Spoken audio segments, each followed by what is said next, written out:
Academia Jurídica, en sintonía con la justicia penal constitucional.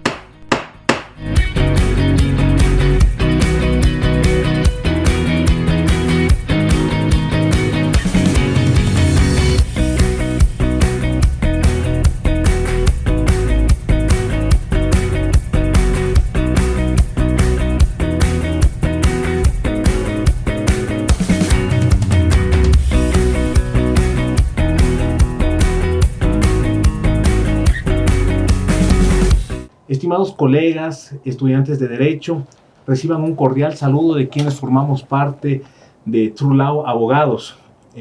Mi persona, quien les habla, Diego Andramuño, conjuntamente con Carlos Bravo. Es un honor para nosotros iniciar este programa de estudios en materia penal constitucional, y agradecemos de sobremanera a nuestro primer panelista, el doctor Luis Antonio Rivera Velasco, quien es presidente de la Sala Penal de la Corte Nacional de Justicia y quien nos va a ilustrar con su ponencia sobre la sentencia 50-21-SN/22 de la Corte Constitucional de Justicia. Estimado doctor, las cámaras y el micrófono son suyos. Muchas gracias, buenos días. Gracias a la oportunidad que nos brinda True Law. Gracias por estar pendientes del desarrollo jurisprudencial principalmente que está emitiendo la Corte Constitucional y cuando tiene que ver con lo que nos apasiona, que es con el derecho penal. Y en efecto, el día de hoy nosotros vamos a abordar esta sentencia que es nueva, que patea el tablero, rompe un paradigma. ¿Por qué? Porque, que dentro de la justicia ordinaria, lo que es la Corte Nacional de Justicia emitió una resolución. Y cuando emite una resolución la Corte Nacional de Justicia tiene fuerza de ley. Por lo tanto, todos los juzgadores a nivel nacional tienen que acatarla como tal. Pero afortunadamente, y digo afortunadamente, estamos en un Estado constitucional de derechos y justicia donde los derechos obviamente están por encima de cualquier circunstancia y más aún cuando se considera que se estarían violentando los derechos de los justiciables, principalmente del procesado. Vamos a focalizarnos en el procesado. ¿Y por qué el procesado?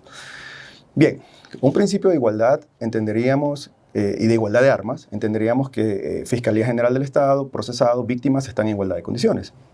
En un principio. La realidad no nos ha demostrado que es así. La parte sensible del proceso penal siempre va a ser la persona procesada. ¿Y esto por qué? El ius puniendi tiene la fortaleza tiene a la policía, tiene la fiscalía y la fiscalía con la policía. Tiene todo un aparataje para poder combatir jurídicamente, si cabe el término, contra una persona o un grupo de personas que son las personas procesadas.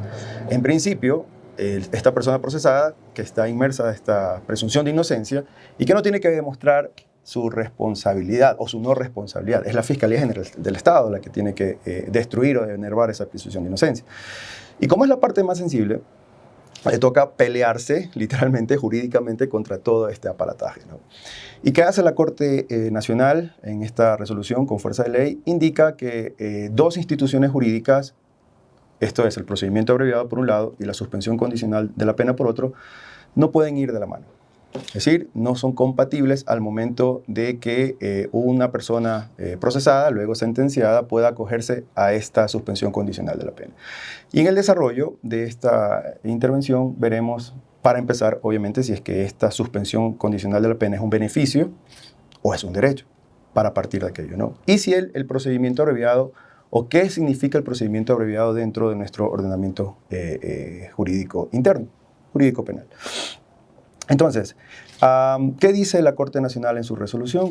La Corte Nacional en su resolución indica que el procedimiento abreviado es un procedimiento especial, es de acuerdo al 76.3, por lo tanto, pues tiene un procedimiento determinado constitucionalmente y que se desarrolla infraconstitucional en el Código Orgánico Integral Penal y está asimilado como tal. Obvio, no olvidemos que con la entrada o la vigencia del COIP se constitucionaliza el derecho penal. Entonces, ahí el problema, ¿no?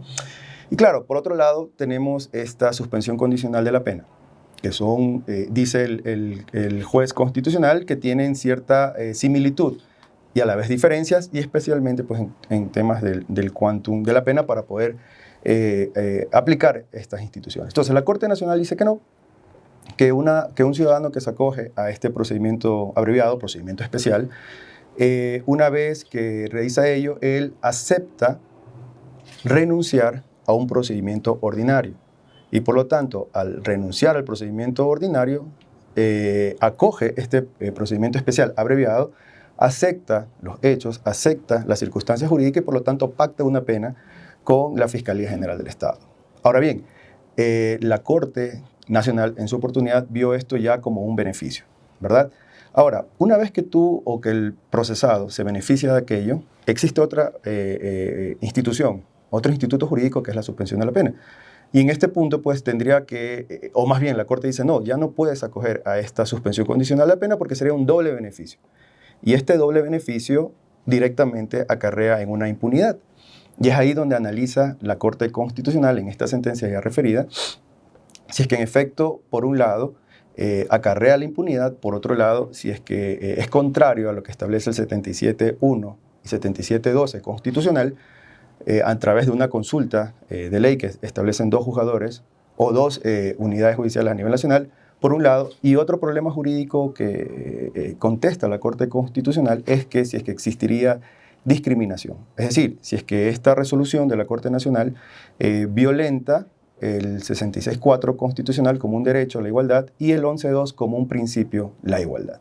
Entonces, claro, para poder responder a estos 2 problemas jurídicos, la Corte Nacional desarrolla a través de 2 planteamientos jurídicos. Pero ¿cómo llega? Ya nos adelantamos un poquito. ¿Cómo llega esto a la Corte Constitucional? Bueno, hay 2 antecedentes principalmente, porque la sentencia es y acumulados, ¿no? Realiza aquí un control constitucional la Corte Constitucional a través de las preguntas que hacen estos 2 juzgadores. En primer lugar, una consulta que hace un juez de Quito respecto a un caso en concreto, un delito sobre el uso de estupefacientes sujetas a fiscalización, por un lado. Que resulta acá, hay varios procesados, nos encontramos en el umbral V de estas circunstancias. Fiscalía General del Estado considera que existiría, no hay presunciones de responsabilidad ni de la existencia, de la responsabilidad principalmente de uno de los procesados, por lo tanto considera que no puede mantener la acusación. Y en efecto, pues al no mantener la acusación, lo correspondiente acá en este punto es un sobreseimiento. Luego de aquello, a través de un procedimiento abreviado, que se acogen estos ciudadanos, que resulta que, por un lado, se sentencia a otros 2 ciudadanos y estas 2 ciudadanas pues, solicitan que se practique asimismo pues, la suspensión condicional de la pena. Y es ahí donde el juez observa, ¿no? Este problema jurídico y pues por este principio o por este control constitucional pues eleva a la Corte Constitucional hasta ver qué sucede. Por otro lado, tenemos un abuso de confianza entre 2 ciudadanos, siempre la Fiscalía General del Estado, y aquí ocurre lo mismo, bueno, similarmente lo mismo. Existiría, por un lugar, la acusación fiscal, pero aquí llega sí a sede de apelación y la Corte Provincial considera que en voto de mayoría se estaría, bueno, ellos ya comienzan a analizarlo, ¿no? ¿Qué pasó acá? ¿Por qué este ciudadano que se acogió a un abreviado pues no podría acogerse a la suspensión condicional de la pena? Y es ahí donde llega a la Corte Constitucional. Pues bien, el primer problema, bueno, para esto pues solicita la intervención de los sujetos que son requirientes para poder tomar una resolución. Entre ellos la Corte Nacional pues no responde ante estas circunstancias. Existe, si bien es cierto, la resolución referida, más sin embargo pues no considera o hace caso omiso a este punto. La Asamblea Nacional considera que, bueno, estos 2 institutos, tanto el abreviado como la suspensión condicional de la pena, gozan de legalidad porque están introducidos en el Código Orgánico Integral Penal y solicita pues, que se los deje de convocar. Por otro lado, Fiscalía General del Estado dice esto, ¿no? Existiría un doble beneficio, por lo tanto debería negarse aquello. Por otro lado, los ciudadanas referidas, pues, en el primer caso, consideran que se estaría violentando el principio de igualdad, se les estaría discriminando, pero sobre todo la Corte Nacional estaría creando a través de una resolución algo que normativamente tendría que hacer la otra función del Estado, que en este punto pues, es el legislador.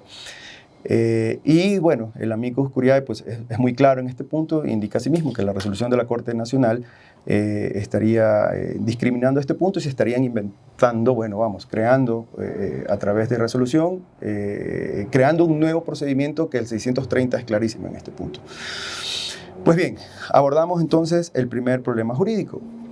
El primer problema jurídico que establece la Corte Constitucional es si es que la resolución 02-2016 es incompatible con los artículos 77, numeral primero, y el 12º de la Constitución.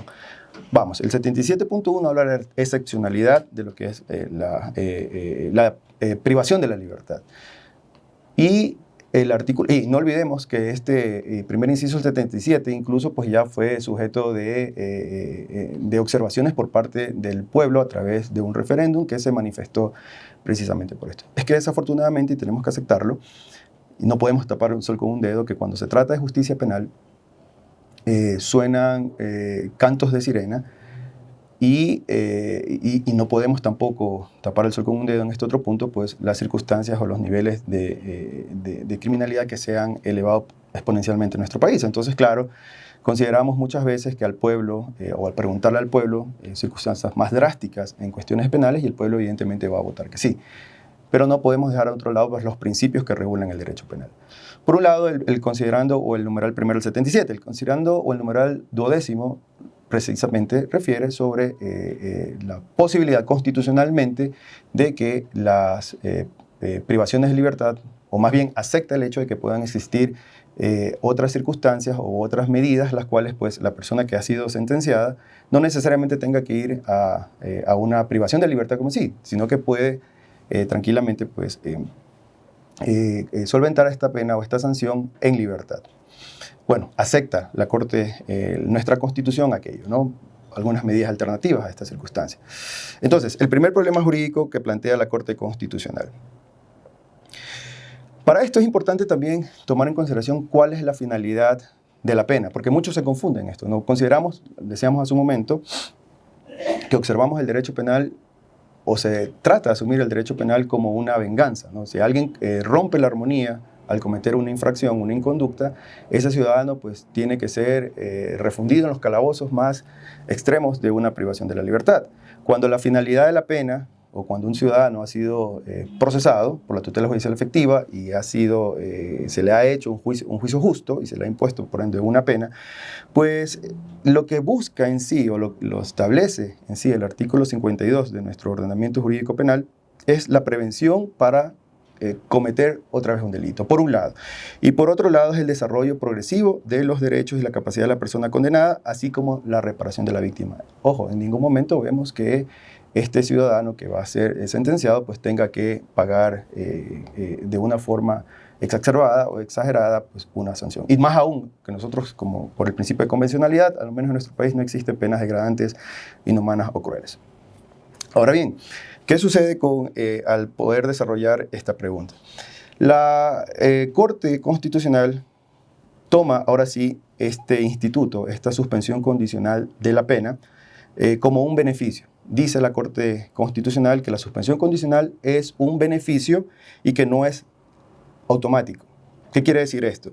Que no existe o no se puede asumir que exista un derecho de la persona procesada a acogerse a la suspensión condicional de la pena. Y este punto es importante. ¿Por qué? Porque el hecho de que exista este instituto, que esté tipificado, que esté materializado en nuestro ordenamiento jurídico penal, no quiere decir que voy o al solicitar esta aplicación de este instituto, pues se me lo va a conceder de forma inmediata. No es un derecho, es un beneficio, dice la Corte Constitucional. Y claro, obviamente, pues tiene que seguir ciertos requisitos, ciertos reglamentos, y será el juez competente quien podrá asumirlo como tal. Es él, el juez, quien va a considerar si es que en efecto este ciudadano que solicita que se acoja este instituto, que se aplique este instituto penal, es o no es acorde a la realidad procesal. Pues bien, si la Corte Constitucional nace de ese momento, obviamente vamos a ver si es que esa resolución 02-2016 de la Corte Nacional de Justicia, insistimos, de obligatorio cumplimiento, es o no es compatible con este artículo constitucional, 77.1, 77.12 de la Constitución. Ahora bien, insistimos en este punto, ¿y por qué? Porque ya la Corte Constitucional ha ido evolucionando en considerar este instituto de la suspensión condicional de la pena. Insistimos, es un beneficio.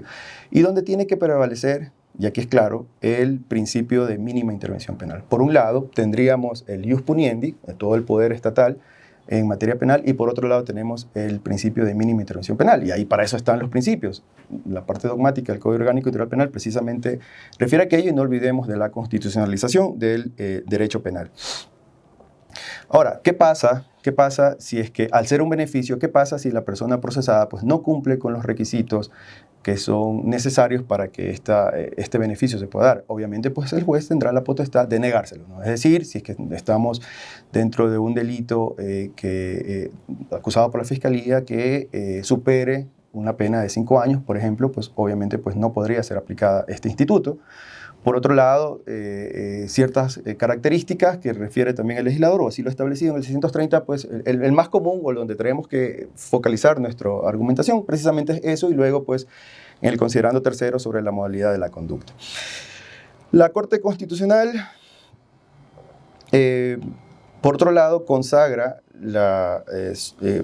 termina concluyendo la Corte Constitucional de que por estas circunstancias, evidentemente, esta resolución 02-2016 no es compatible con lo que establece el artículo 76.1 y con lo que establece el artículo 77.1 y 77.12 del Código Orgánico Integral Penal. Entonces, ¿qué sucede con el 77.12 constitucional? Y aquí la Corte Constitucional hace un análisis exhaustivo de esta normativa. Y vamos a tomar especialmente el primer caso, la primera consulta que realiza el juzgador, porque fueron algunos ciudadanos que fueron procesados por un tipo penal ya indicado de sustancias estupefacientes, y no se les aplicó la privación de la libertad, se les aplicó medidas cautelares alternativas a la prisión preventiva. Entonces se consulta y se preguntan tanto el juzgador como las personas procesadas cuál es la importancia, cuál es la relevancia, la pertinencia de privarles la libertad. Entonces analiza el juzgador, el juez constitucional, de que precisamente existen formas o alternativas para que un ciudadano o una ciudadana procesada pues no necesariamente tenga que pagar una condena en las cárceles. Entonces, ¿qué refiere? Que vamos a tratar de rehabilitar o rehabilitar el principio de rehabilitación de la persona procesada para reinsertar luego al ciudadano a la comunidad. Entonces, existen medidas alternativas incluso para rehabilitar al ciudadano, y no necesariamente, obviamente, a través de una privación de la libertad. Entonces, en este punto se tiene que analizar la supremacía constitucional. Y al analizar el artículo 424, tenemos claro que siempre pues, se tiene que tomar en cuenta no solamente la Constitución, sino también los tratados internacionales de derechos humanos. Y cuando exista alguna duda, siempre se tiene que tomar en consideración los derechos que tiene el ciudadano, siempre analizando el principio pro homine. Entonces, esta resolución 02-2016 ¿tomó en consideración o no tomó en consideración esas circunstancias? ¿Qué dice la Corte Constitucional? Entonces, para poder hacer aquello, se pregunta el juez constitucional si es el artículo 630 del Código Orgánico Integral Penal pone dentro de sus negativas para poder acceder a esta suspensión condicional de la pena, si de forma taxativa, si de forma expresa indica no podrán acogerse a este instituto las personas que hayan sido sentenciadas a través de un procedimiento abreviado. Entonces, se analiza el 630 y obviamente en ninguna parte de aquella norma refiere a aquello. Y es ahí cuando la Corte Constitucional refiere no existe una limitación expresa de la ley. Y como no hay una limitación expresa de la ley, tendríamos que irnos o referirnos a 424, 427 constitucional. En ese sentido, obviamente, pues la Corte Nacional de Justicia hace una interpretación que no es acorde a lo que establece el 77.1.12 constitucional. La interpretación realizada por el Pleno de la Corte Nacional es desfavorable y restrictiva a los derechos de las personas participantes en un proceso penal. Primer problema jurídico resuelto por la Corte Constitucional. Segundo problema jurídico que resuelve también la Corte Constitucional es si es que esta resolución 02-2016 es incompatible ahora con los artículos 11.2, principios de igualdad, y el 66.4, derecho de igualdad. Ahora bien, como parte la Corte Constitucional, dice la Corte Constitucional que los derechos no son absolutos. Y esto es muy importante tomar en consideración, porque aquí es como va desarrollando su argumentación. Como los derechos no son absolutos, dice la Corte que no todo trato diferenciado es discriminatorio. Ahora, claro, para poder desarrollar esto se tiene que tomar en cuenta, por un lado, se tiene que tomar en cuenta 3 elementos claros para ver si es que existe o no discriminación dentro de un proceso, ¿no? Y especialmente dentro del proceso penal. 3 elementos. El primer elemento es si existe la comparabilidad, que implica que existen 2 sujetos que se encuentran en condiciones iguales o semejantes. Primer punto, comparabilidad. Segundo punto, para poder establecer aquello, es la constatación de este trato diferenciado. Y el tercer punto que analiza la Corte Constitucional es respecto a la verificación del resultado si procede de un trato diferenciado.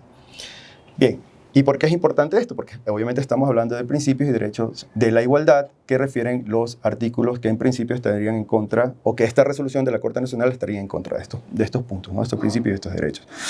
Ahora, el primer elemento, la comparabilidad. Tengamos claro lo siguiente: procedimientos ordinarios, procedimientos especiales. Dentro de los procedimientos especiales, el procedimiento abreviado. Procedimientos ordinarios, el ciudadano que está siendo inmerso dentro de un proceso penal por el procedimiento ordinario, dice la Corte Nacional que sí puede acogerse a la suspensión condicional de la pena, porque así lo establece el 630. Por otro lado, el ciudadano, el procesado, el justiciable que se acoge a un abreviado, como es un procedimiento especial, no podría hacerlo. Entonces, claro, ya vimos el primer problema jurídico, que expresamente no hay una norma que indique aquello.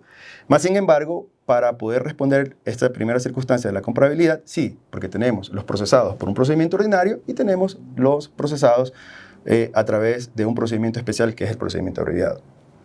Entonces, claro, se evidencia en este punto que podría considerar una circunstancia discriminatoria, porque ¿qué prevalencia tienen los del ordinario versus los del abreviado? Segundo punto, la constatación de un trato diferenciado. En efecto, desarrollando el primer punto, claro que sí, se evidencia un trato diferenciado.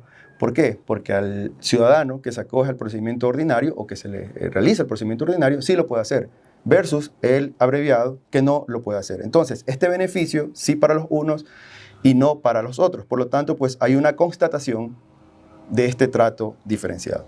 Y el tercer punto, la verificación del resultado. Bueno, aquí la Corte Constitucional hace un análisis también respecto al escrutinio, ¿no? ¿Cómo yo voy a ver en cuanto al resultado en cuanto al escrutinio? Y pone 3 o establece 3 parámetros: la baja, la media y la alta. La baja, la media y la alta, para poder determinar si es que en efecto la verificación del resultado se lo puede establecer como tal. Y aquí en este punto la Corte Constitucional, en su desarrollo constitucional o jurisprudencial, establece que para la media y para la alta se tiene que tomar en consideración las categorías protegidas y las categorías sospechosas, que en este punto lo desenvuelve o lo desarrolla mucho más aún a base del artículo 11.2 como principios de igualdad. Entonces, en las categorías para la Corte Constitucional, si es que exista un trato diferenciado, para el ordinario sí, recordemos, y para los abreviados no, se fundamenta en una categoría sospechosa, que en ninguna categoría protegida, sino que la distinción se presencia en virtud del tipo de procedimiento penal empleado a fin de acceder a la posibilidad de la suspensión condicional de la pena. Al analizar estas circunstancias, la Corte Constitucional llega a determinar que en efecto existe un resultado, existe una verificación que es totalmente contraria o no existe un privilegio, o más bien este beneficio que sí se puede acoger el ciudadano que está que está sentenciado a través de un procedimiento ordinario y que pueda acogerse el beneficio de la suspensión de la pena, y no así el ciudadano que está bajo un procedimiento especial y que no pueda acogerse al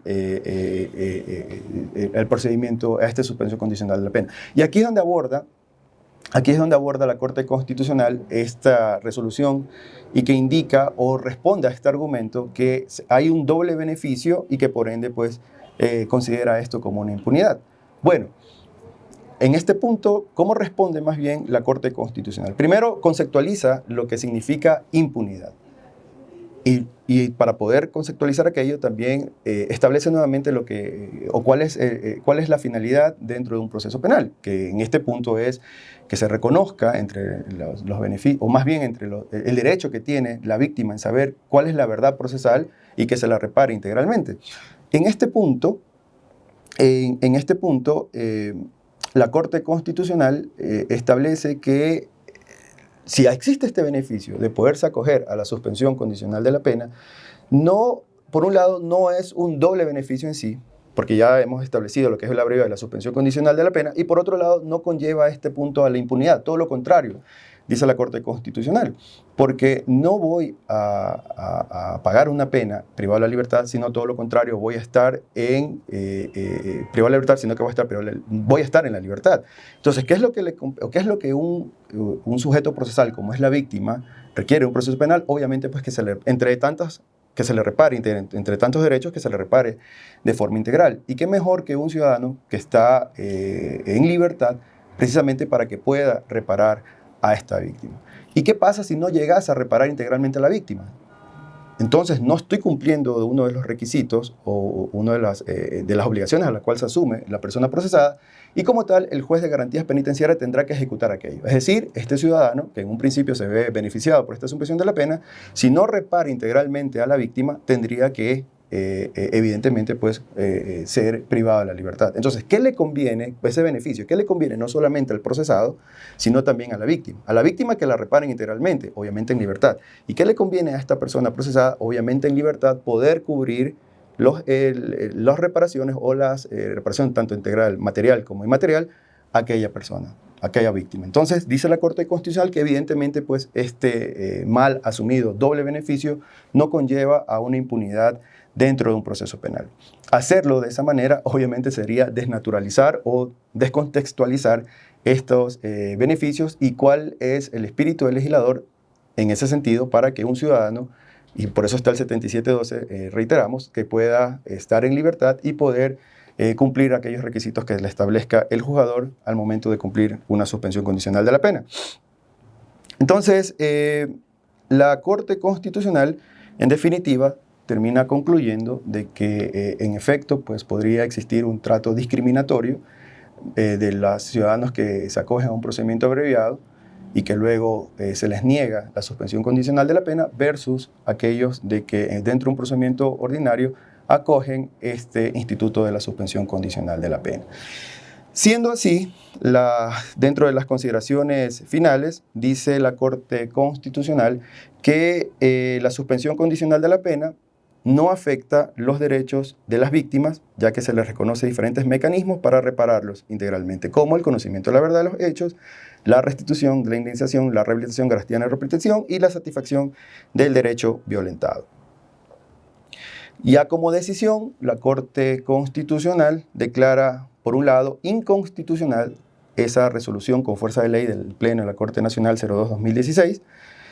Por otro lado, acepta la consulta emitida por estos dos juzgadores, estas dos unidades judiciales. En tercer lugar, el artículo 630 del Código Orgánico Integral Penal es compatible con las garantías y derechos de los artículos 11, 2, 66.4 y 77.1 y 77.12 de la Constitución de la República.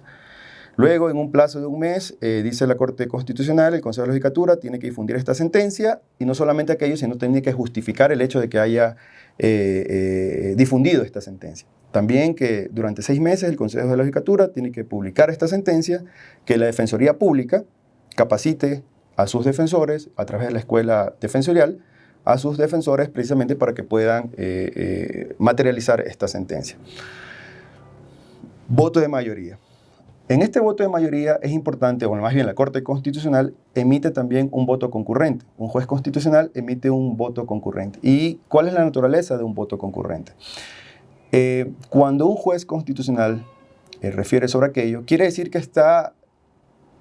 comparte su criterio jurídico con la mayoría en cuanto a la decisión final, ¿verdad? Más sin embargo, desarrolla su argumentación en ciertas circunstancias que para él probablemente pues, no fueron abordadas o acogidas por la mayoría. Entonces, el juez de la concurrencia nos refiere sobre el principio de favorabilidad, algo que el voto de la mayoría no lo aborda en un principio. Nos dice que fácilmente, incluso se los dice a los dos jueces o a los quienes consultan sobre la inconstitucionalidad, les dice que tienen o deben de resolver conforme a lo que están en este momento resolviendo la Corte Constitucional, y que si es que en efecto pues, pueden o no imponer o establecer la suspensión condicional de la pena. Pero el juez y el que realiza el voto concurrente, el doctor Ortiz, va un poco más allá y refiere incluso sobre la favorabilidad. Es decir, las personas sentenciadas, procesadas, que no se pudieron haber beneficiado por esta circunstancia, podrían hacerlo fácilmente. Abre un poco más el abanico, claro, es algo que, por supuesto, es viable para poderlo debatir académicamente, más sin embargo, pues sí existe una diferenciación cuando es un voto concurrente. En la ratio decidendi estoy de acuerdo, pero en la obra dictas, en los razonamientos que me llevan a mí a esa decisión, yo considero que se pudo haber ido un poco más allá. Nos deja abierto el abanico para que esta evolución jurisprudencial en algún momento pues, pueda hacer que la Corte Constitucional aborde este criterio. Más sin embargo, lo que sí tenemos claro es que el voto de mayoría tiene su criterio abordado y lo cual pues, tiene que ser respetado. Bien, esa es a breves rasgos un análisis de esta sentencia que, como insistimos o lo dijimos al inicio de nuestra intervención, rompe un paradigma. De hecho, acá en la Corte Nacional ya existió esta resolución 02-2016, hubo un proyecto de poder observar esta resolución, más sin embargo, pues ya el máximo órgano de justicia constitucional ya lo resolvió como tal, y en este sentido, pues todos los juzgadores en materia penal ordinaria, pues tienen y debemos acatar lo que la Corte Constitucional ha resuelto, ¿no? Definitiva, consideramos que es lo acertado, consideramos que es lo correcto.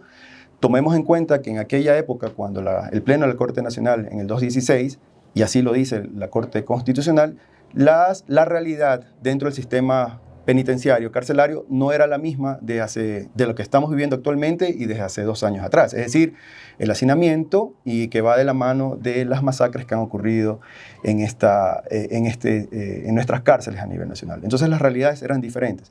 Más sin embargo, esto no es un justificativo para poder aplicar o no lo que en materia constitucional debería aplicarse.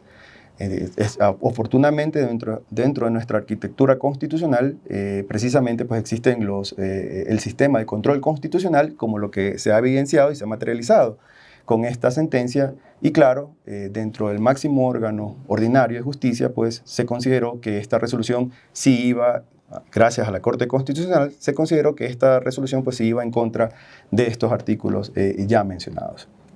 Muchas gracias, doctor. Nos ha quedado clarísima la explicación sobre la sentencia, donde nos faculta, nos da la posibilidad de ejercer tanto el procedimiento abreviado como la suspensión condicional de la pena en los casos que ameriten. Estimado doctor, agradeciendo esa ponencia magistral. Y nos quedan algunas pequeñas preguntas que, por favor, solicitamos que nos aclare.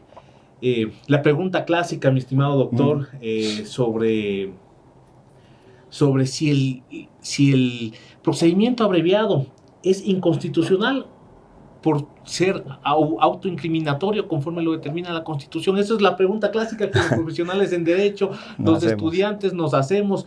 Quisiera que usted nos aclare esa situación, usted con su experticia en el tema.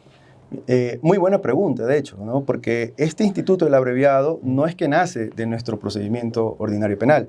Es un instituto o una figura jurídica que la asumimos del sistema anglosajón. Pero bueno, tenemos que asumirla como tal, ¿no? Entonces, por un lado, tenemos el derecho, o el ius puniendi que hablamos hace un momento, y tendremos también versus el derecho a la mínima intervención, el mínima intervención penal. Asumimos entonces que la persona procesada, hacíamos un análisis, ¿no?, de lo todopoderoso que es el ius puniendi versus el sujeto procesal procesado, que es la parte más sensible del proceso penal. Entonces, al poder constitucionalizar el derecho penal y por ende esta figura jurídica que es el abreviado, ya la Corte Constitucional se ha manifestado que es perfectamente asumible o es perfectamente institucionalizado este procedimiento abreviado dentro del ordenamiento jurídico penal. Pero hay una característica particular, que es decir, que la persona procesada tiene que solicitarle al ente persecutor, al ente investigador, Fiscalía General del Estado, de poderse acoger a este procedimiento especial. Y dentro de eso ya hay inmerso el hecho de que tiene que aceptar los hechos. Tiene que aceptar los hechos que se le imputan en cierta oportunidad. Y ahí viene el dilema, ¿es o no es incriminatorio? Porque nuestra Constitución dice que nadie puede ser obligado a autoincriminarse. ¿verdad? Y no solamente aquello, el hecho de que una persona indique lo mismo, pues es obligación de la Fiscalía General del Estado no quedarse satisfecha con alguna versión o algún testimonio que esto nos llevase a implicar aquello, nos podría presumir en un principio pues cierta responsabilidad. Pero vamos, es el derecho penal de mínima intervención. ¿Qué quiere decir? De que hay beneficios, existen principios constitucionales como la celeridad procesal, existen principios constitucionales también de que fácilmente una persona procesada versus todo el proceso, todo el aparataje, la potencia o el poder que tiene el Estado, poder tomar una vía más directa hacia el punto de poder obtener, luego de una negociación, una pena que sea más atenuada. En ese punto no es inconstitucional, no afecta el hecho de que nadie pueda autoincriminarse. Todo lo contrario, es un beneficio, veámoslo así, es un beneficio que tiene la persona procesada a la vez para poder acogerse a esta figura y poder obtener una pena que sea más atenuada. Rechazar o más bien acogerse a esto significa que voy a dejar a un lado el procedimiento ordinario, puede ser que tenga mucho más tiempo el llegar a una finalización del procedimiento y puedo adelantarlo como tal. No está como tal, no se lo asume como tal, todo lo contrario, es un beneficio que pueda acogerse la persona procesada para poder materializar o poder conceptualizar lo que significa pues, la celeridad procesal, por un lado, y el hecho de poder verse beneficiado dentro de un procedimiento penal. Gracias, doctor, clarísimo. Igual, como nos ha manifestado, la Constitución para que determine que sea inconstitucional o sea contrario a la Constitución, tiene que haber la obligación. En este caso es el procesado lo hace voluntariamente, conjuntamente con su defensa. Muy claro, mi estimado doctor. Otra de las preguntas de índole procesal que nos llama mucho la atención a todos los entes del derecho es una persona que actúa como cómplice de un delito que supera de 5 a 7 años, un ejemplo, ¿puede acogerse al procedimiento abreviado y a la suspensión condicional de la pena a sabiendas que el 43 del Código Orgánico Integral Penal nos manifiesta que el cómplice será sancionado a una pena equivalente al tercio de la mitad de aquella que fue autora? Es una pregunta que siempre nos ha llamado la atención porque ahí hablamos de la pena en concreto, la pena en abstracto y cuál es su postura respecto a ello ya como juez nacional. Buena pregunta, porque hasta este momento, como jueces de la Corte Nacional, sí han llegado casos en los cuales vienen por algún presunto hierro de los juzgadores de instancias respecto a la aplicación de este procedimiento abreviado cuando alguien es cómplice. O incluso me atrevo a ir un poco más allá, incluso cuando existe alguna sentencia en contra de una persona procesada en el grado de tentativa, que también, pues, obviamente, pues, se reduce la pena. Pero en este punto ya la Corte Nacional se ha manifestado y tenemos dos circunstancias. Por un lado, la pena en abstracto y tenemos, por otro lugar, la pena en concreto. Y vámonos a lo literal de la norma, porque en ese punto el artículo 13 del Código Orgánico Integral Penal es clarísimo. Acá en materia penal no podemos tener analogías, no podemos tomar, o la interpretación de la norma penal pues no puede irse más allá que no sea siempre apegada a la Constitución y a los tratados internacionales de derechos humanos. Y la norma en este punto no existiría para nosotros como jueces de la Corte Nacional ningún tipo de oscuridad en esta norma. Siempre nos vamos a ir más bien por la pena en abstracto, es decir, lo que el legislador ha considerado dentro del quantum de la pena de alguna inconducta. Y en este punto, independientemente que un ciudadano sea sentenciado como cómplice, o que en un grado, en un tipo penal, en estas circunstancias, pues también un ciudadano sea sentenciado como en el grado de tentativa y por ende pues reduciría la pena a menos de 5 años, tendríamos que considerar exclusivamente lo abstracto y no lo concreto. Lo concreto estaríamos, claro, a base de atenuantes, a base de complicidad, a base de una tentativa, más sin embargo, la norma en ese sentido no consideramos que exista ningún tipo de oscuridad y tendríamos que quedarnos, o lo que nos indica el legislador más bien, en cuanto a la pena en abstracto. No es procedente, por lo tanto, que una persona procesada quisiera acogerse a este beneficio. El juzgador pues tiene que tener en claro aquello que siempre va a ser la pena en abstracto. Perfecto, doctor, perfecto. Nos quedó clarísimo. Es una pregunta que siempre creo que en la academia la han Siempre hecho, lo hemos hecho. porque es importantísimo tener en claro que el legislador lo determinó en la pena en abstracto, más no en concreto. Que creo que posteriormente, conforme la Corte Constitucional está emitiendo sus sentencias, posiblemente las cambie. Tengo ese criterio. Otra pregunta, mi estimado doctor. Estamos a días de que las nuevas reformas del Código Orgánico Integral Penal emitidas en el suplemento del Registro Oficial 279 entren en vigencia. En ellas determinan sobre el procedimiento abreviado en el artículo 636 y nos manifiesta que dichas penas van a ser sugeridas obviamente por Fiscalía y todo ello, y tiene que basarse al análisis de los hechos imputados y aceptados por el procesado, y además de ello a las circunstancias atenuantes y agravantes. El hecho de que aumenten las agravantes a criterios personales, un retroceso en la justicia.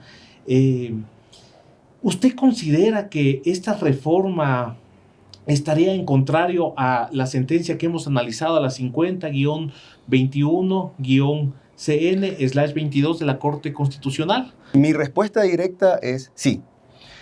Y aquí tenemos que tomar en cuenta lo siguiente. A ver, afortunadamente existe el control constitucional. Cuando la ciudadanía o el juzgador, respecto a ciertas circunstancias o ciertos requisitos, observan o consideren que una norma es contraria a la Constitución o a los tratados internacionales de derechos humanos, como el caso en concreto que estamos analizando. Y aquí sí, la Corte Constitucional, por el principio de evolución, pues evidentemente ya no podríamos retroceder a algo que se ha evolucionado, como usted bien lo indicó. Y si en un principio, y volviendo a la primera pregunta que usted indicaba sobre la autoincriminación, y como usted bien lo indicó, pues nadie puede ser obligado a lo mismo, y yo llego a una negociación con el ente estatal, con el ente persecutor, que es la Fiscalía General del Estado, voy a cogerme este beneficio precisamente para evitarme ir a un procedimiento ordinario. Y la norma previo a esta nueva reforma, estamos dentro de una vacatio legis, entendemos, de 30 días, pero ya va a entrar a regir. Ya el juzgador, el juez jugador, pues tiene que acatar por el principio de legalidad lo que nos indica la norma. Más sin embargo, tenemos dos circunstancias. Tenemos la jurisprudencia constitucional, que nos refiere sobre lo que es el procedimiento abreviado, ¿verdad? Nos indica que es fácilmente asumible como tal. Y por otro lado, esta nueva reforma. La codificación, como está actualmente, nos refiere dentro del procedimiento abreviado para el momento de imponer la pena que se pueda negociar, solamente refiere a la norma sobre atenuantes. Actualmente ya refiere a agravantes. Entonces, claro, nos hacemos la pregunta, entonces, ¿cuál sería el beneficio que podría obtener esta persona procesada de abandonar este procedimiento ordinario para poderse acoger a este procedimiento abreviado? Yo sí considero, y esto es precisamente bueno, estos campos o estos espacios académicos para poder debatir, que sería un retroceso, que estoy seguro incluso que en algún momento esto va a llegar a la Corte Constitucional y que este punto pues será reveído. Desafortunadamente pues sí sería un retroceso. Nos volvemos a preguntar cuál sería el beneficio que tiene una persona procesada en este sentido. Más sin embargo, y aquí viene un punto que es importante analizar, ¿no? Estas reformas, y como lo dice la Corte Constitucional al analizar esta incompatibilidad del 02-2016, la resolución, eran otras realidades, ¿no? Eran otras realidades en cuanto al sistema carcelario y la seguridad en nuestro país.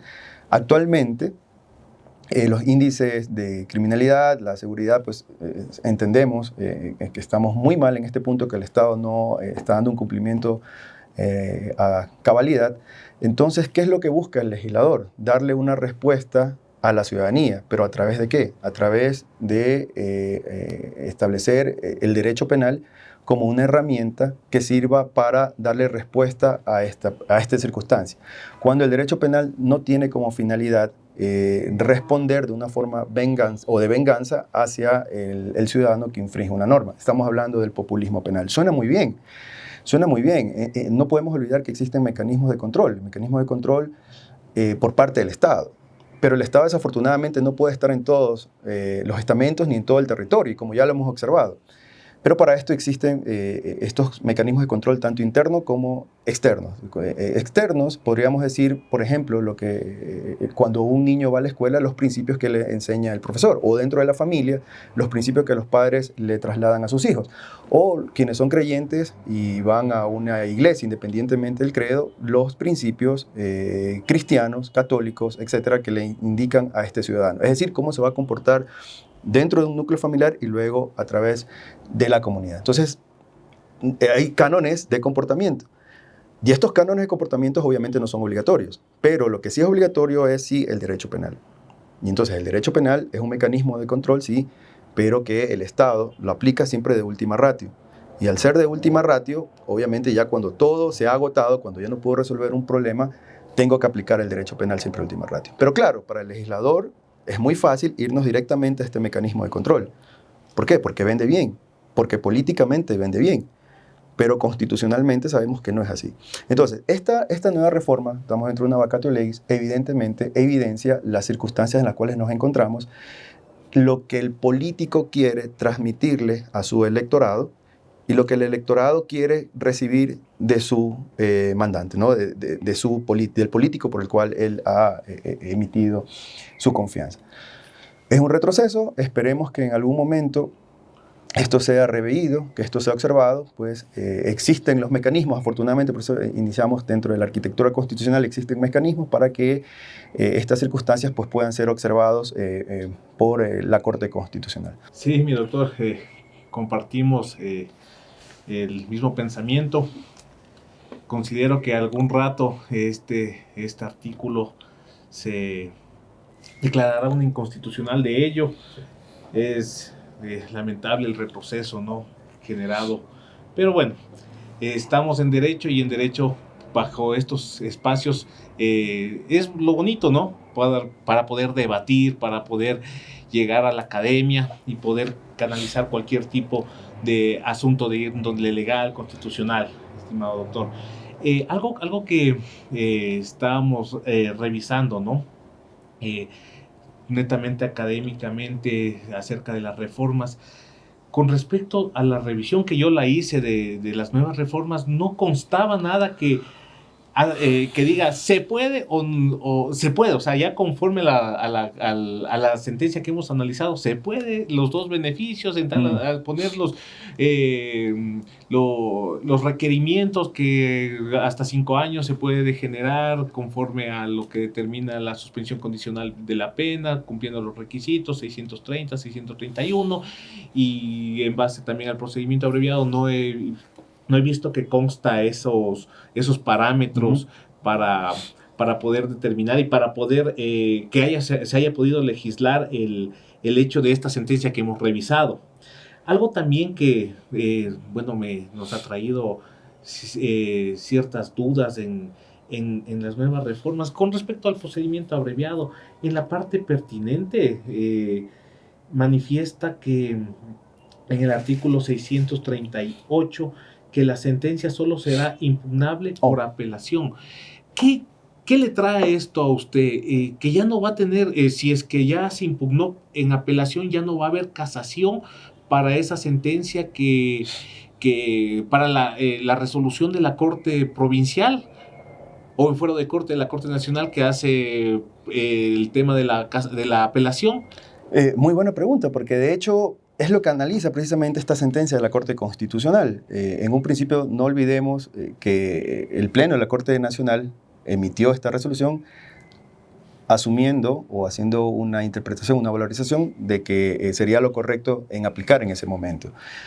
Y el legislador, por esa potestad que tiene, y sus competencias, su potestad o competencia normativa, ha establecido como tal, y veamos a lo literal de la palabra, nuevamente el artículo 13. Solamente podría ser susceptible del recurso ordinario de apelación. Podríamos irnos a ese punto. Entonces, la forma como está redactada nos bloquearía que el procesado, que el justiciable pueda acceder al recurso extraordinario, en este caso de la casación. Pero bueno, ¿qué va a pasar en este momento? ¿Qué va a pasar en esta circunstancia? Volvemos nuevamente, o siendo reiterativos, ¿no? y probablemente yendo un poquito más allá, ¿Cómo debemos interpretar, o redundantes, cómo debemos interpretar el artículo 13? Vámonos al primer punto, de acuerdo a la Constitución y de acuerdo a los tratados internacionales de derechos humanos. Y claro, existe el derecho a recurrir, el derecho a impugnar, y la Corte Constitucional en ese sentido ya ha sido claro, es decir, que no es absoluto, que siempre va a ser regido o siempre va a ser tomado en cuenta por el legislador. Es decir, el legislador es quien va a determinar qué es susceptible de impugnación y qué no es susceptible de impugnación. Eso es una potestad exclusiva que tiene el legislador. Pero bueno, en este sentido también tendríamos que analizar si ya hay una norma expresa como tal, y así se lo establece solo, es decir, solo este recurso, pero podríamos irnos también a las normas generales de la impugnación, ¿verdad? Pero por el momento puede ser que esta parte o este inciso o esta parte de esta nueva norma que está entraría en vigencia dentro de poco por esta vacatio legis, se la tome como tal. El juzgador tiene que tomarlo como tal. Habrá alguna oportunidad que algún juzgador pueda elevar nuevamente a la Corte Constitucional por este control de constitucionalidad, si es que en efecto esto es o no es contrario a la Constitución. Pero por el momento, como está referido, como está materializado o positivizado entre la norma, entenderíamos que es así, que simplemente nos quedamos dentro de los recursos ordinarios, ya no para los recursos extraordinarios, lo que obviamente también podría ser un retroceso, pero más sin embargo es potestad del legislador y lo único que podríamos esperar ahora es que, que sea observado nuevamente por la Corte Constitucional. Ahora, algo que llama la atención, tomando en cuenta esta pregunta con la anterior, es que dentro del procedimiento legislativo, dentro del legislamiento parlamentario, existe el Ejecutivo como un colegislador, ¿no? Y el colegislador también tiene el derecho al veto. Y en este punto, pues, el Ejecutivo ha considerado que no existe algún tipo de circunstancia de fondo o de forma, alguna circunstancia o no ha emitido un veto de forma, quiere decir que para el Ejecutivo, como colegislador, pues esto estaría acorde a la Constitución. Pero bueno, no todo es perfecto, más sin embargo, afortunadamente, pues dentro de nuestro ordenamiento jurídico, dentro de nuestra arquitectura, existe el control constitucional y en algún momento pues, podrá ser revisado. Pero no olvidemos tampoco, y en esto sí quiero ser un poco redundante, que el derecho a impugnar no es absoluto y que siempre va a estar reglado. Y es el legislador quien va a determinar qué es susceptible o no de apelación. Bueno, doctor, la verdad es que su explicación no solamente ha sido explícita, sino ha sido abundante, ha sido de más de clara, ¿no? Y bueno, ha sido tan clara que casi me ha dejado sin preguntas, la verdad. Sin embargo, siempre la cátedra, como dice el colega, ha sido un escenario para escudriñar sobre estas materias, ¿no? Y sobre esa base quería ahondar un poco sobre el particular. Ya nos ha dejado claro, y es lo importante, que la voz que nos habla es precisamente quien preside la sala penal de la Corte Nacional de Justicia. Entonces, el establecer que claramente, pues, si el tipo penal nos ha previsto una pena superior a 5 años, pues más allá de la figura inacabada, más allá del grado de participación, pues no sería susceptible de pronto a la suspensión siempre y cuando la pena en abstracto sea superior a 5 años. Sí. Ahora bien, la jurisprudencia y todas estas líneas siempre nos van cambiando, ¿no? Siempre van avanzando en ese sentido. Ahora, ciertamente la Corte Constitucional en una sentencia 1120-CN-21 ha transformado estas condiciones en cuanto a la prescripción de la pena. Entonces ya no estima que la pena sería la aplicación de la pena en abstracto, sino la pena en concreto. Quisiéramos escuchar, la verdad, cuál es la opinión de parte de quien nos hace esta exposición en cuanto a la posibilidad de que esto pudiera trasladarse eventualmente a estas instituciones jurídicas que hemos tocado en el día de hoy. Interesante pregunta, ¿por qué? Porque aquí estamos abordando incluso otro instituto jurídico dentro de la materia penal, como es la prescripción. Puede ser prescripción de la acción, pero en caso concreto, la prescripción de la pena, que la Corte Constitucional en la sentencia referida por usted tuvo que hacer una modificación dentro de su control constitucional, dentro de su potestad constitucional, observar a sí mismo si es que esta normativa es o no acorde a la Constitución. Pero aquí volvemos nuevamente al tema del populismo penal. ¿Y por qué? Porque este artículo o esta prescripción de la pena fue sujeta a un referéndum y es el pueblo quien se manifestó e indicó, sí, tiene que ser del máximo y tiene que ser del tipo penal y tiene que ser, bueno, con ciertas particularidades. Es decir, en su oportunidad, quien nos llamó al pueblo a manifestarnos, y el pueblo se manifestó en mayoría, dijo que sí. Pero ahí viene otra vez el tema, la importancia de nuestra arquitectura constitucional, de la relevancia de un instituto, de una institución, de un organismo como es la Corte Constitucional. Y la Corte Constitucional observó esta circunstancia y dijo, a ver, para que proceda una prescripción de la pena, pues se tiene que tomar ahí sí la pena por la cual pues, ha sido sentenciado, más del 50%, evidentemente. Entonces podríamos, y aquí yo quiero ser claro porque podríamos confundir dos institutos, ¿no? Por un lado, la prescripción, en este caso de la pena, y por otro lado, la suspensión condicional de la pena. Son dos institutos totalmente diferentes que, bueno, en fin, están dentro de nuestro ordenamiento jurídico y ambos institutos han sido observados por la Corte Constitucional. Nosotros, dentro de la Corte Nacional, y tenemos asumido como tal que siempre va a ser por el tema en abstracto, y decía acá el doctor Andrés Muñoz que en algún momento pues, podría ser observado por la Corte Constitucional. Más sin embargo, no podemos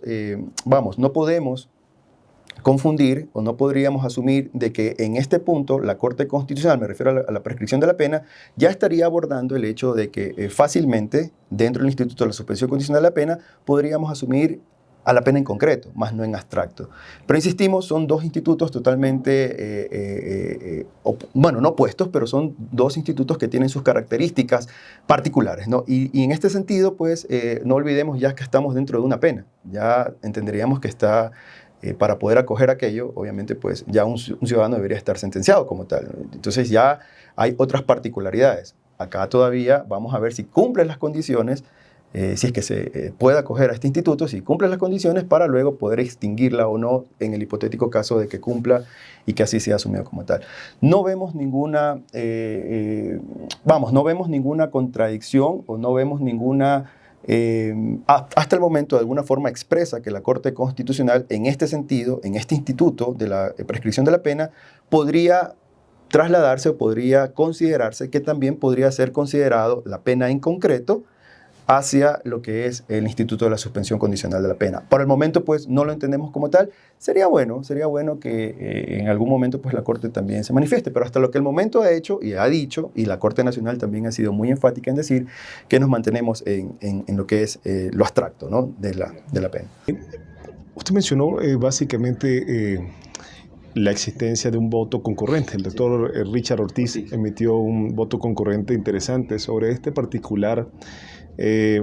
Quisiéramos hacer una pregunta, o sea, ¿cuál puede ser el alcance, aunque ciertamente nos ha dicho no es la mayoría, pero cuál puede ser el alcance del voto concurrente, tomando en consideración ciertamente que ha tocado algunos aspectos que no fue abordado por la mayoría y que quizás pudieran dar luces a una eventual actuación o no jurisprudencial? Entonces, ¿cuál pudiera ser su opinión con respecto a eso? Bien, en la Ley Orgánica de Garantías Jurisdiccionales, el control constitucional establece esta figura del voto concurrente o del voto salvado. Voto salvado es que yo estoy en contra del criterio de la mayoría en este caso, ¿no? Concurrente es que yo estoy de acuerdo con la ratio decidendi, más sin embargo, dentro de la parte de la over dictas, yo desarrollo un poco más mi criterio jurídico. Yo considero que este punto debió haber sido asumido por la mayoría. Más sin embargo, vamos a la parte decisoria. La ratio decidendi, eso es lo que se tiene que tomar en consideración. Los 6, 7 puntos que determinó la Corte Constitucional, que ya referimos hace un momento. Pero es importante, ¿por qué? Porque aquí estamos hablando de principios, como bien indicaba al inicio de esta charla, constitucional y penal, que siempre van a ir de la mano. Y estamos hablando del principio de favorabilidad. Y ya la Corte ha desarrollado su criterio de la favorabilidad, que también va en la parte adjetiva. Es decir, si es que yo puedo acogerme en este sentido, pues procesalmente, fácilmente lo podría hacer.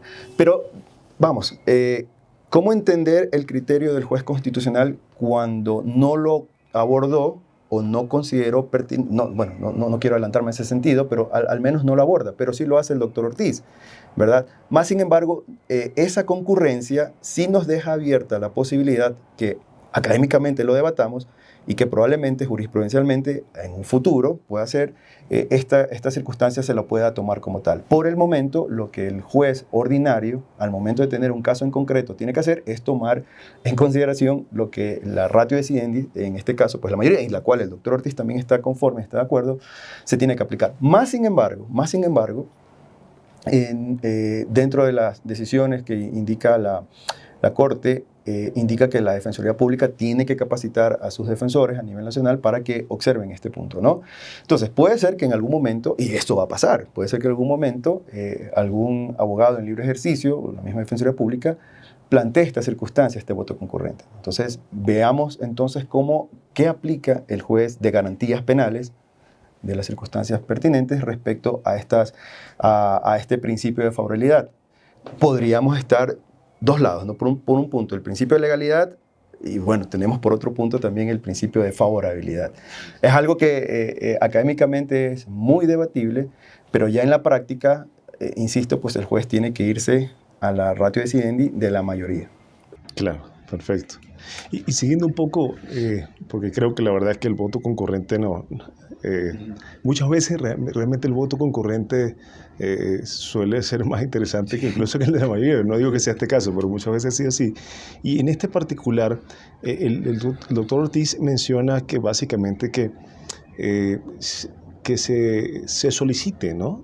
En cualquier tiempo y en cualquier circunstancia que opere este tema, la inmediata solicitud de la suspensión condicional para todas aquellas personas pues, que no pudieron someterse a ello en función de la resolución 02-2016. Ahora, la pregunta en particular sería esta. La normativa, en base al principio de la legalidad, establece un lapso procesal de 24 horas para hacer esta solicitud.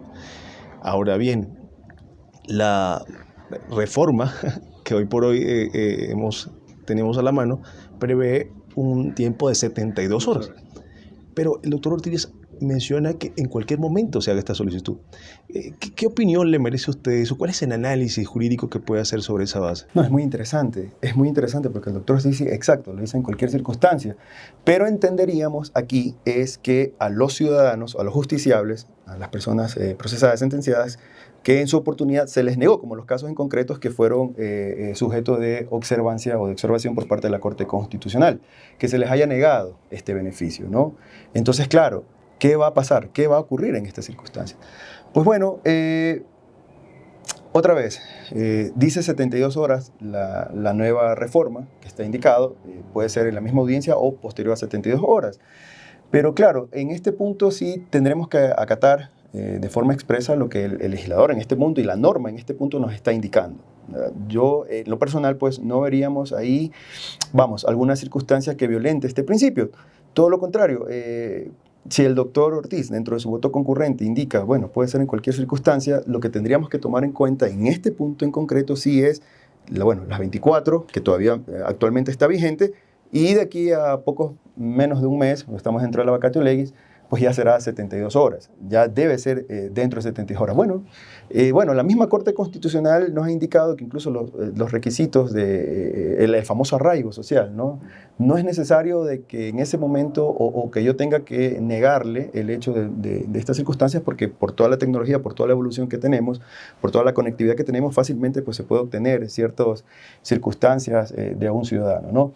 Pero bueno, en este punto sí tendríamos que acatar específicamente el principio de legalidad. Nos dice el legislador actualmente son 72 horas, pues bueno, tendríamos que acatar el hecho de las 72 horas. E insistimos, pues es un voto concurrente que es muy importante, muy relevante, más sin embargo, pues el hecho de ser concurrente, pues algún momento que algún ciudadano, algún abogado, algún procesado lo quiera interponer a nivel nacional, pues se abrirá nuevamente el debate. Hasta el momento, pues lo que tenemos es esto. Y es lo que tendríamos que acatar. Claro, perfecto, doctor. Finalmente, una pregunta también de índole procesal. De hecho, es una pregunta que ha sido trasladada por varios defensores públicos, defensores privados, que se plantean, es decir, bajo esta casuística que nuevamente nos trae esta decisión, ¿cuál es la oportunidad procesal para interponer la solicitud de la suspensión condicional? En el entendido de, ya no quizás el tiempo, ¿no?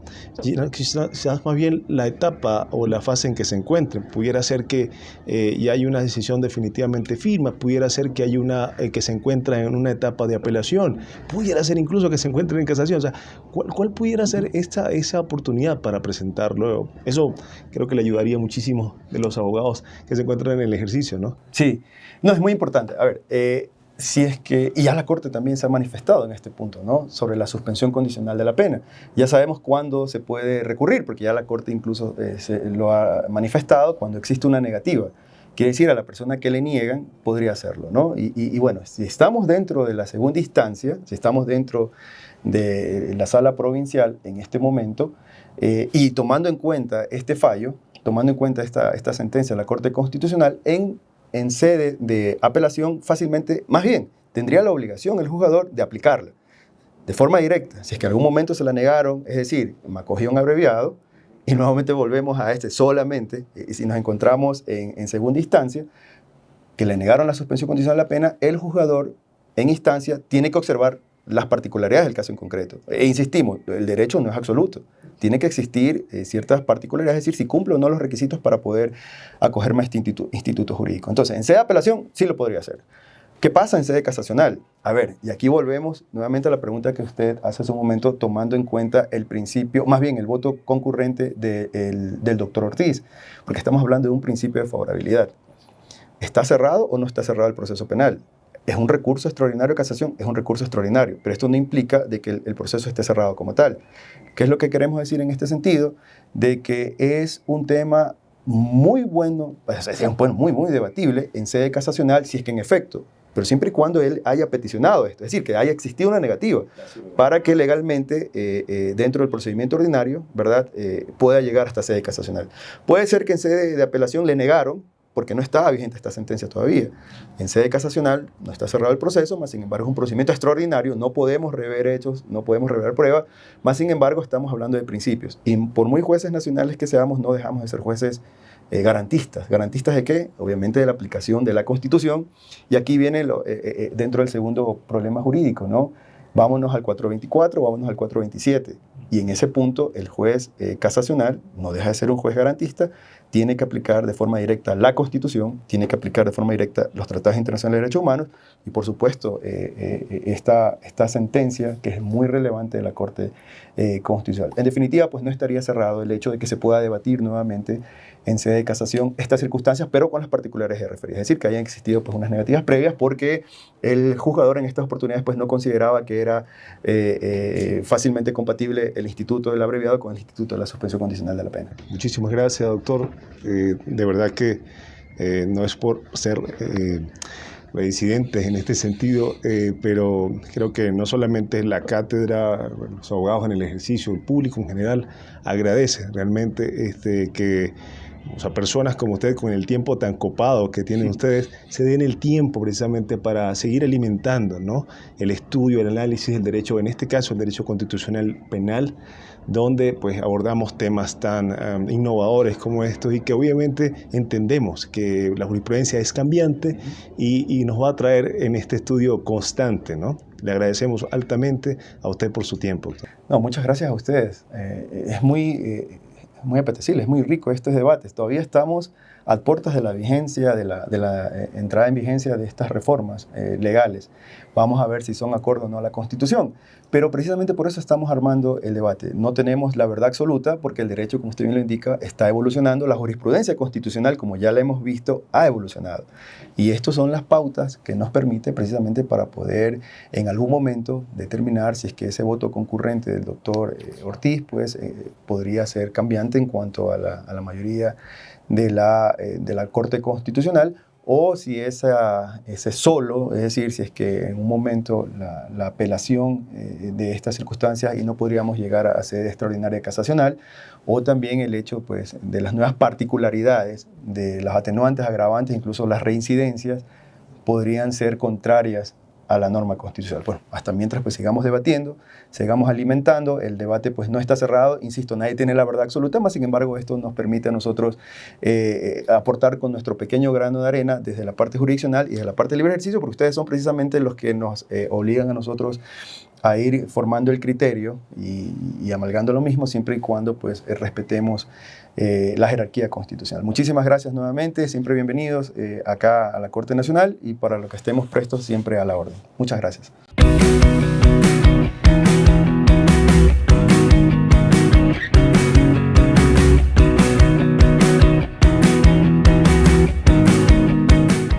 Academia Jurídica, en sintonía con la justicia penal constitucional.